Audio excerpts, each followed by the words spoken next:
சரி, நீங்க தாலி கட்டிருக்கீங்களா? இல்ல நான் கட்டல. கட்டல. எனக்கு மேரேஜ் ஆயிடுச்சு, அதனால நான் தாலி கட்டல. தாலி கட்டல. இப்போ நீங்க எந்த வயசுல கல்யாணம் பண்ணீங்க? இப்போ கல்யாணம் பண்ணது கேக்குறீங்களா? இப்போ கல்யாணம் பண்ணி 1.5 இயர் ஆயிடுச்சு. லவ் மேரேஜா?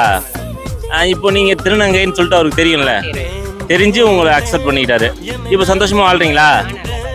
இப்போ நீங்க எந்த வயசுல உங்களை நீங்க திருநங்கையா உணர்ந்தீங்க? ஒரு 12-13 வயசுல. 12-13 வயசுல உணர்ந்தீங்க. உங்க வீட்டுல சொன்னீங்களா? வீட்டுல சொன்னேன், அவங்க ஏத்துக்கிற மாதிரிலாம் தெரியல. நான் வந்துட்டு இப்போ தனியா தான் இருக்கேன். வீட்டுல எல்லாம் இன்னமும் பேசுறது இல்ல. 8 வருஷம் ஆயிடுச்சு. கோயம்புத்தூர்ல தான் இருக்கேன். உங்களுக்கு என்ன வயசு ஆகுது? எனக்கு இப்போ 25. 25. நீங்க என்ன படிச்சிருக்கீங்க? 12th முடிச்சிருக்கீங்க. என்ன ஒர்க் பண்றீங்க? ஒர்க் வீட்டுல தான் இருக்காது. ஹஸ்பண்ட் வேலைக்கு போறாங்க, வீட்டுல தான். அவர் என்ன ஒர்க் பண்றாரு? டாக்ஸி ஓட்டுறாரு. இப்போ வந்து பாத்தீங்கன்னா நீங்க கல்யாணம் பண்ணிட்டீங்க. உங்களை சுத்தி இருக்க சமூகம் என்ன சொல்றாங்க? பரவாயில்ல, கல்யாணம் பண்ணிட்டு கூட இருக்கான், பாத்துக்கிறான், நல்ல பையன் அப்படின்னு சொல்லி நல்ல பையன் சொல்றாங்க. எல்லாரும் இந்த மாதிரி இருந்தா பரவாயில்ல, நல்லா இருக்கும். எல்லாரும் லவ் பண்றவங்க திருநங்கைங்களை ஏமாத்தாம அவங்களுக்கு கல்யாணம் பண்ணிட்டு நல்ல முறையா வாழ்ந்தா நல்லா இருக்கும் தான் நல்லா இருக்குன்னு சொல்றாங்க. நிறைய பேர் சூசைட் பண்ணி இறந்து போறாங்க இந்த விஷயத்தினால. அதனால அது வேணாம்னு சொல்றேன். விருப்பம் இருந்தா பேசுங்க, இல்லைன்னா விட்டுருங்க. அது லவ்னு சொல்லி ஏன் அவங்களுக்கு கொண்டு போய் கஷ்டப்படுத்தி அவங்க சாகுற நிலைமைக்கே தள்ளணும்?